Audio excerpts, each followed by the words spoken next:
Hello friends, welcome back to our YouTube channel Y Bloggers.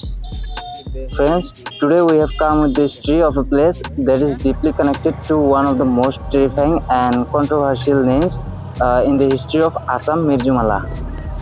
বন্ধুরা, আজকের এই ব্লগে আমরা জানবো মির্জুমালা কে ছিলেন, কেন তিনি আসাম আক্রমণ করেছিলেন আর কেন তার নাম আজও ইতিহাসে এত বিতর্কিত। এখন আমরা পেট্রোল পাম্পে আসলাম, কারণ বাইকে একটু পেট্রোল ভরে নিতে হবে, তারপর আমরা আমাদের ব্লগটি শুরু করে দেব। ভিডিওটি শেষ পর্যন্ত দেখবেন, কারণ শেষে আছে এমন কিছু তথ্য যা হয়তো আপনি আগে কখনো শোনেননি। তো বন্ধুরা, চলুন শুরু করা যাক আজকের ব্লগটি শুধু ওয়াই ব্লগার্স চ্যানেলে। আসামের গভীর জঙ্গল, ভয়ঙ্কর নদী আর একজন সেনাপতি যিনি মুঘল সাম্রাজ্যকে আসাম পর্যন্ত নিয়ে এসেছিলেন। আজ আমরা জানবো মির্জুমালার সম্পূর্ণ ইতিহাস। বন্ধুরা, এইটা হলো পানবাড়ি হসপিটাল যাওয়ার রাস্তা। বন্ধুরা, যেটা হাটসিংমারি থেকে মানকাচর রোড কানেক্টেড, সেই রাস্তাটা দিয়ে আমরা আসিনি, কারণ ওই রাস্তাটির অবস্থা বহুতই খারাপ ছিল। তার জন্য আমরা পানবাড়ি হয়ে আসতেছি। তো রাস্তাটা আমাদের ভালোভাবে জানা নেই, তো দোকানদারের কাছ থেকে শুনে নিলাম যে এই রাস্তাটা দিয়ে মির্জুমালা যাওয়া যাবে না নাই। তো দাদা বললো যে যাইতে পারবেন, একটু আগে গিয়ে রাইট টার্ন নিতে হবে। অবশেষে বন্ধুরা, অনেক লম্বা সময় বাইকে যাত্রা করার পর আমরা মির্জুমালা এসে পৌঁছে গেছি। তো চলুন বন্ধুরা, এবার আমি আপনাদেরকে দেখাই যে মির্জুমালায় আসলে কি কি আছে। এখানে অনেক লোক এসেছে আর সবাই ছবি তুলছে, চারপাশটা বেশ একটা জমজমাট হয়ে আছে। কিন্তু অল্প সময়ের জন্য আমিও ভিডিওতে আসলাম আর আমার সাথে যে বন্ধুটা এসেছে তাকেও দেখিয়ে দিলাম। এখন আমরা উপরের দিকে যাচ্ছি মির্জুমালার। আর বন্ধুরা, আপনারা যদি ফ্রি থাকেন তাহলে অবশ্যই একবার ঘুরতে আসবেন মির্জুমালাতে, কারণ এখানে দেখার মতো বহুত কিছু আছে যা দেখে আপনার খুবই ভালো লাগবে। दोस्तों, ये टॉयलेट जाने वाला रास्ता है। यहाँ से देख सकते हो, ये ओझुखाना है इधर का। বন্ধুরা, এই রাস্তাটি দিয়ে মানুষ টয়লেটে যায়। ওই যে সামনে ব্লু কালার দেখতেছেন ছোট ঘরটা, সেটা হলো টয়লেট এখানে।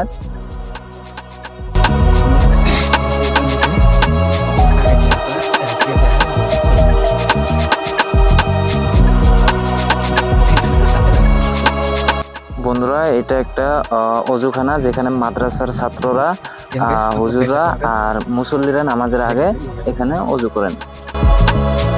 বন্ধুরা, এখানে পার্কিং এর সুবিধা আছে, বাইরে থেকে আসা মানুষরা এখানে তাদের বাইক বা কার রাখতে পারবে। আর এই যে ব্লু কালারের রাইট সাইডে যেটা ঘর দেখতেছেন, এই যে এটা হলো এখানের মাদ্রাসা। এইবার আমরা এখান থেকে আর একটু উপরে যাবো বন্ধুরা, উপরে কি কি আছে সেটাও দেখে নিই, চলুন।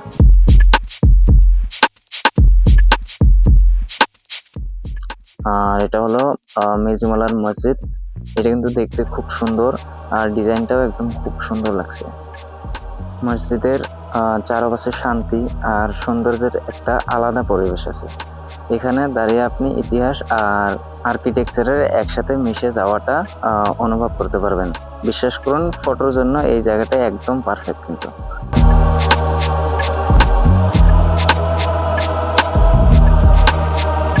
দেখতে পাচ্ছেন এখানে শুধু এগুলোই কবর নয়, মির্জুমালার চারপাশ জুড়ে দেখতে পাবেন শুধু কবর আর কবর। বন্ধুরা, এই খোলা জায়গাটা হলো মাদ্রাসার ছাত্রদের জন্য। ওনারা এখানে খেলাধুলা করেন আর ঈদের নামাজ এখানেই পড়ে। বন্ধুরা, চলুন এবার মির্জুমালার চারপাশটিও আপনাকে একটু করে দেখিয়ে দেই। তারপর আমরা যে মেন মির্জুমালার কবরটা আছে সেটাও আমরা আপনাদেরকে দেখাবো।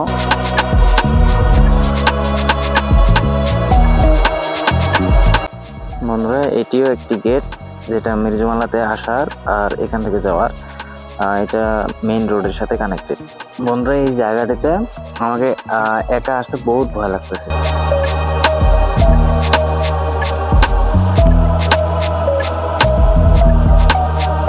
বন্ধুরা, এটা হলো মির্জুমালার লাইব্রেরি রুম, যেখানে মাদ্রাসার বাচ্চাগুলো পড়াশোনা করে।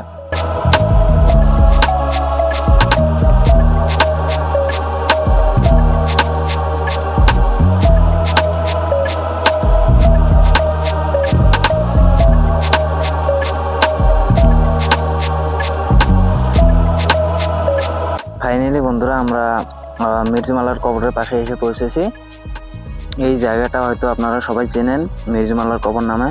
আর দীর্ঘদিন ধরে মানুষ বিশ্বাস করে এসেছে যে এখানেই শুয়ে আছেন মুঘল সেনাপতি মির্জিমালা। এখানে যে বোর্ডটা দেখা যায় সেখানেও স্পষ্ট করে লেখা আছে গ্রেভ অফ মির্জিমালা 1591 আর 1663। এই লেখা দেখলে কারোরই সন্দেহ থাকার কোনো কথা নেই যে এটাই তার আসল কবর। কিন্তু ইতিহাস সবসময় দেখা জিনিসের মতো সহজ হয় না। ইতিহাস অনুযায়ী মির্জিমালা 1663 সালে মারা যান ঢাকার খিজিরপুর এলাকায়। বেশিরভাগ ইতিহাসবিদদের মত অনুযায়ী তার আসল দাফন সেখানেই হয়েছিল। তাহলে প্রশ্নটা খুবই স্বাভাবিক যে এই জায়গাটা তাহলে কি? বন্ধুরা, এই জায়গাটা আসলে মির্জিমালার স্মৃতিসৌধ, অর্থাৎ একটি সাইম্বলিক গ্রেভ। আসাম অভিযানের সময় মির্জিমালা এই এলাকায় অবস্থান করেছিলেন, আর সেই সময়ের স্মৃতি থেকেই এই জায়গাটা ও আশেপাশের এলাকা মির্জিমালা নামে পরিচিত হয়ে যায়। অর্থাৎ আসামে আজও বয়ে গেছে মির্জিমালার নাম আর ইতিহাস, কিন্তু তার আসল কবর নয় এটা। বন্ধুরা, এই ব্লগের উদ্দেশ্য কোনো ভুল ধারণা তৈরি করা নয় বা কারো বিশ্বাসে আঘাত দেওয়া নয়। আমাদের উদ্দেশ্য একটাই, ইতিহাসকে ঠিকভাবে জানা আর ঠিকভাবে তুলে ধরা। আপনি আগে কি জানতেন আর এখন কি জানলেন কমেন্ট করে জানাবেন। আর ভিডিওটি যদি আপনাদেরকে অবশ্যই ভালো লাগে থাকে তাহলে ভিডিওটিকে লাইক করবেন আর চ্যানেলটিকে সাবস্ক্রাইব করবেন। বন্ধুরা, এইটাই ছিল আমাদের মির্জিমালার ব্লগ, আর দেখা হবে আবার আপনাদের সাথে নেক্সট ব্লগে। Thank you.